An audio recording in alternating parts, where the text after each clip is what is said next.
လည်းမင်္ဂလာပါဒီနေ့ကျွန်တော်တို့လေးလာကြည့်မယ့်အချောင်းအရာလေးကတော့တကယ်ကိုစိတ်ဝင်စားဖို့ကောင်းတဲ့ Alien Impulse Wave အကြောင်းပဲဖြစ်ပါတယ်။ငွေကြီးစီးကွက်ရဲ့ဇာတ်တွေဆိုတာကိန်းကနန်းဒီချီတက်တက်မဟုတ်ပါဘူး။တကယ်တော့အဲ့ဓာတွေကလူသားတွေရဲ့မျှော်လင့်ချက်တွေကြောင်ရွံ့မှုတွေနဲ့လောဘတွေကိုတင်ချနီးကြကြမှတ်တမ်းတင်ထားတဲ့နေရာတစ်ခုလို့ပြောရင်ပုံမှန်ပါလိမ့်မယ်။ဆိုတော့ဒီစစ်ခံစားမှု challenge ကြီးကို9 line ပုံစံနဲ့ဘယ်လိုဖတ်ရှုရမလဲဆိုတာကိုအတူတူလေ့လာကြည့်ကြရအောင်ဗျာ။ကဲဒီအကြောင်းကိုအသေးစိတ်မသွားခင်မှာအခြေခံဝဟာရလေးတွေကိုအရင်ဆုံးကြည့်လိုက်ကြရအောင်ဈေးကွက်တစ်ခုဆိုတာလူတစ်ယောက်အသက်ရှူနေသလိုပါပဲအပေါ်ကိုတက်လိုက်အောက်ကိုပြန်ဆင်းလိုက်နဲ့လူရှားနေရမျိုးလေဒီနေရာမှာဈေးကွက်ရဲ့အသေးကလာရအတိုင်းအားကောင်းဆုံးရွေးလျောင်းကို motive waves လို့ခေါ်ပါတယ် line number 1 3နဲ့5တော့ပေါ့အဲ့လိုအားကောင်းကောင်းနဲ့တက်သွားပြီးတဲ့နောက်ခဏအနားယူတာဒါမှမဟုတ် trend ကိုစံကျင်ပြီးပြန်လဲကျဆင်းတဲ့ line တွေကိုတော့ corrective waves လို့ခေါ်ပါတယ်သူတို့ကတော့ line number 1နဲ့0ပဲရှိပါတယ်ဒီလောက်ဆိုရင်အခြေခံလိုမြင်လောက်ကြီးပေါ့နော်ဒီရှုပ်ထွေးတဲ့တင်ချာစီမံတွေကိုကျွန်တော်တို့ဒီနေ့အဆင့်လိုက်လူတွေကိုတွားအောင်ဖြတ်တန်းသွားမယ့်အစီအစဉ်တွေကတော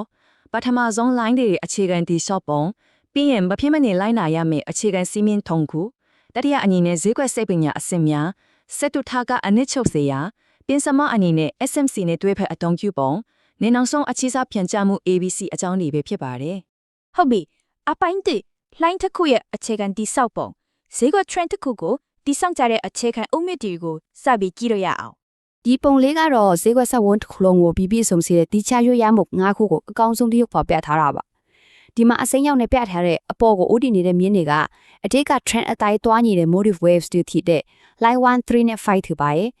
့လေမော်ရောင်နဲ့ပြထားတဲ့အောက်ဘက်ကိုဥတည်နေတဲ့မြင်းတွေကတော့ဈေးကွက်အနားရွယ်အခြေအနေကိုခူစားပြုတဲ့ corrective waves line 2နဲ့4လို့ဖြစ်ပါရဲ့မှတ်ထားရမှာကဈေးဝက်ကတက်တာပဲဖြစ်ဖြစ်ကြားတာပဲဖြစ်ဖြစ်အမြဲတမ်းဒီလိုလှိုင်းငါးခုပုံစံနဲ့ပဲရွေ့ရလိမ့်ရှိတယ်ဆိုတာပါပဲအပိုင်းနဲ့အခြေခံစည်းမျဉ်း၃ခုဈေးကွက်ရဲ့စိတ်ပညာကိုဇာတ်တဲ့ပုံမှာမချပြခင်ဒီဇာတ်ကဘာကြီးရဲ့ဘယ်တော့မှပြောင်းလဲလို့မရတဲ့ခိုင်မာတဲ့ယူပါပြီးတဲ့နေရာမှာလို့စည်းမျဉ်းဒီကိုအတိအကျသတ်မှတ်ထားဖို့ကအလွန်ကိုအရေးကြီးပါတယ်နင်းတဲ့အတိုင်းပဲဒီကကြီးမားတဲ့အနီရောင်ကြက်ချေခတ်အမသားကြီးတွေကတော်တော်လေးတိတာထင်ရှားလာပါတယ်ဒီအမသားတွေကဘာလို့ဆိုလို့တလဲဆိုတော့တင်ချာနေရ line ပုံစံဒီဘယ်အချိန်မှာပျက်စီးသွားပြီလဲ invalid ဖြစ်သွားပြီလဲဆိုတာကိုအတိအကျသိရှိဖို့အတွက်အလွန်အရေးကြီးတဲ့အချက်ပြမှုတွေပဲဖြစ်ပါတယ်ပြောရရင်တော့ဒီလိုမာယွင်းသွားတဲ့အခြေအနေတွေကိုတိတိကျကျသိမှလာမှန်ကန်တဲ့ဈေးကွက်ခံမှန်းချက်ကိုဆက်လုံနိုင်ပါလေဒါကြောင့်မှန်ကန်တဲ့ line ရဲ့ဆက်တစ်ခု50ဖုန်းဆိုရင်ဒီရွှေစည်းမြင့်ပေါင်းခုကိုတိတိကျကျလိုက်နိုင်ရပါမယ်လုံးမဖောက်လို့မရတဲ့စီမံနေပေါ့ပထမအချက် wave 2ဟာ wave 1စတင်ခဲ့တဲ့အစမှတ်ထက်ရာခိုင်နှုန်းကျော်ပြီးပုံမကျဆင်ရပါဘူးဒုတိယအချက်အဓိကတက် line တွေဖြစ်တဲ့1 3 5အနက်မှာ wave 3ဟာဘယ်တော့မှအတူဆုံး line မဖြစ်ရပါဘူးတကယ်တော့သူကအရှိဆုံးတောင်ဖြစ်လေရှိတာပါတတိယအချက်ပြန်ကျတဲ့ wave 4ဟာ wave 1ရောက်ရှိခဲ့တဲ့ဈေးနှုန်းနယ်မြေထဲကိုပြန်လဲထပ်တူကျပြီးကျူးကျော်ဝင်ရောက်ခြင်းလုံးဝမရှိရပါဘူးဒါလေးတုံးချက်က line နေတဲ့အသက်ပါပဲအပိုင်း3ဈေးခွက်စိတ်ပညာအစစ်များကဲတင်းချက်တဲ့တင်ချစီးမြင့်တွေကနေလူသားတွေရဲ့တန်ရာကြောက်ရွံ့မှုနဲ့အလွန်မင်းအကောင်းမြင်မှုဆိုတဲ့စိတ်ခံစားချက်တွေစီကိုကူးပြောင်းကြည့်ကြပါမယ်။ trend တစ်ခုဘယ်လိုမွေးဖွားလာလဲဆိုရကိုစိတ်ကူးကြည့်ရအောင်။ wave 1အချိန်မှာဈေးကွက်ကအောက်ခြေရောက်နေပြီးလူအများစုကဒါကို trend အစ်စ်လို့မယုံကြည်ကြသေးပါဘူး။တန်တရားတွေအများကြီးရှိနေသေးပါ။အဲဒီနောက်မှာတော့အစောပိုင်းမှာဝင်ထားသူတွေကအမျက်ယူကြတဲ့အတွက်wave 2အဖြစ်ဈေးကွက်ပြန်လဲကျဆင်းလာပါတယ်။ဒါပေမဲ့စီးမြင့်ကိုမမိတယ်မလား wave 1ရဲ့အစမှလို့ကိုတော့ဘရောမမဖောက်ဆင်းသွားပါဘူး။ဒါဟာကျွန်တော်တို့အတွက်ဝေယူဖို့အကောင်းဆုံးဘိုင်းဆုံးကိုဖန်တီးပေးလိုက်တာပါပဲ။ဒီညမှာအနှဲငယ်အချိန်ယူပြီးအလေးထားပြောချင်တာကတော့ wave 2ရဲ့ပြန်လဲကျဆင်းမှုဟာများသောအားဖြင့် Fibonacci ရဲ့အရေးကြီးဆုံးတင်ချခင်ခဏန်းစုတဲ့ 61.5% အဆင့်မှာကွက်တိကိုရပ်တန့်လေရှိတာပါ။ဒါဟာတကယ်ကိုအံ့ဩစရာကောင်းတဲ့တဘာဝတရားတစ်ခုပဲဖြစ်ပါရဲ့။အခုတကယ်စိတ်ဝင်စားဖို့ကောင်းတာကဒီ slide ပါပဲ wave 3ရဲ့အခြေအနေကိုကြည့်လိုက်ပါ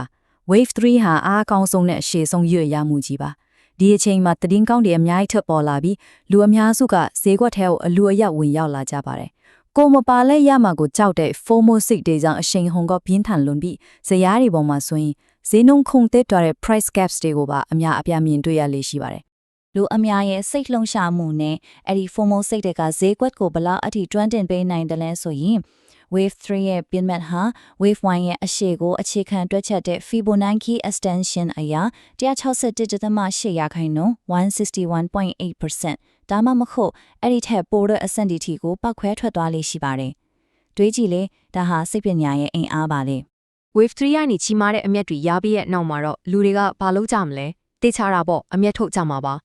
အဲ့ဒီအတွက် wave 4အဖြစ်ဈေးကွက်ခဏတာအနားယူပါတယ်ဒီကျဆင်းမှုကတိတ်မနဲ့ဆိုင်ပဲ38.2ရာခိုင်နှုန်းလောက်သာရှိတတ်တဲ့ shallow wave ဖြစ်ပါတယ်အဲ့နောက်မှာတော့လူတိုင်းကဈေးဆက်တက်မယ်လို့အလွန်အမြင့်ယုံကြည်နေကြတဲ့ over optimism စိတ်တွေဝင်လာပြီးနောက်ဆုံးတွန်းအားထတဲ့ wave 5ပေါ်ထွက်လာက trend တစ်ခုရဲ့အမြင့်ဆုံးထိပ်ကိုရောက်ရှိသွားပါတော့တယ် အပိုင်းလေးအနှစ်ချုံစရာကဲအခုချိန်ကြီးကျွန်တော်တို့ပြောခဲ့တဲ့စိတ်ခံစားမှုတွေတင်ချကင်ကနိုင်လေးနဲ့စီမင်းတွေအားလုံးကိုခေါင်းထဲမှာစနစ်တကျမှတ်ထားနိုင်မှုဇရာတစ်ခုထဲမှာပေါင်းဆက်ကြည့်လိုက်ကြရအောင် ဒီဇာတ်လေးကတော့ AR အားလုံးကိုပြည့်ပြည့်စုံစွာချိတ်ဆက်ပေးထားတဲ့အနှစ်ချုပ်ပါပဲ Wave 1မှာတန်တရားလေးရှိနေတယ် Wave 2မှာ61တတမအထိအမျက်ယူပြီးပြန်ကြတယ် Wave 3မှာတော့အင်အားအကောင်ဆုံးနဲ့161တတမအထိပေါက်ကွဲထွက်သွားတယ်ပြီးတော့ Wave 4မှာ38တတမနဲ့ခဏအနားယူတယ်နောက်ဆုံး Wave 5မှာတော့အလွန်အမြင့်အကောင်းမြင်စိတ်တွေနဲ့မြင့်ဆုံးအဆင့်ကိုရောက်ရှိသွားပါတယ်ဒီဇာတ်လေးကဈေးကွက်ရဲ့အနေအထားကိုတစ်ချက်ကြည့်ုံနဲ့အကုန်ရှင်းသွားစေမယ့် master plan လေးပေါ့ဗျာ အပိုင်းငါ SMC နင်တွဲဖက်အသုံးပြုခြင်းဆိုတော့အရေးကြီးဆုံးအချက်ကိုရောက်လာပါပြီဒီ theory တွေကိုနားလည်ယုံသားမကပဲလက်တွေ့အယောင်ဝယ်လောကမှာတန်ဖိုးမြင့်မောရဲ့ဝင်ဖို့တီအထိဘလို့အသုံးချမလဲဆိုတာကိုတွားကြမယ် The Elliott Waves ကို Smart Money Concepts SMC လို့ခေါ်တဲ့အဖွဲ့အစည်းကြီးတွေရဲ့အယောင်ဝယ်ပုံစံတွေနဲ့ဒါပေါင်းစပ်လိုက်မယ်ဆိုရင်လေအလုံးကိုတိကျတဲ့ဝင်ပေါက်ကိုရှာတွေ့နိုင်ပါတယ်ဥပမာအားဖြင့် corrective line တွေဖြစ်တဲ့ wave 2နဲ့ wave 4တွေတင်ကြလာတဲ့နေရာတွေဟာ SMC ရဲ့အရေးပါရဲ့ order blocks တွေဒါမှမဟုတ် fair value gaps တွေနဲ့တွားပြီးချက်တူကြနေတတ်ပါတယ်။ဒါဟာကျွန်တော်တို့အတွက်အလွန်ခိုင်မာတဲ့ confluence zone တွေကိုဖန်တီးပေးလိုက်တာပါပဲ။ ဒီချက်ကိုလက်တွေ့အသုံးချဖို့တိကျတဲ့အဆင့်၃ဆင့်ရှိပါတယ်။ပထမအဆင့်ကဈေးကွက်ပြန်လည်ကျဆင်းမဲ့ wave 2ဒါမှမဟုတ် wave 4နေရာကိုကြိုတင်ခံမှန်းရပါမယ်။ဒုတိယအဆင့်ကတော့အဲ့ဒီကျဆင်လာမယ့်နေရာဝန်ကျင်မှာအဖွဲ့အစည်းကြီးတွေခြံထားပေးတဲ့ order block တွေ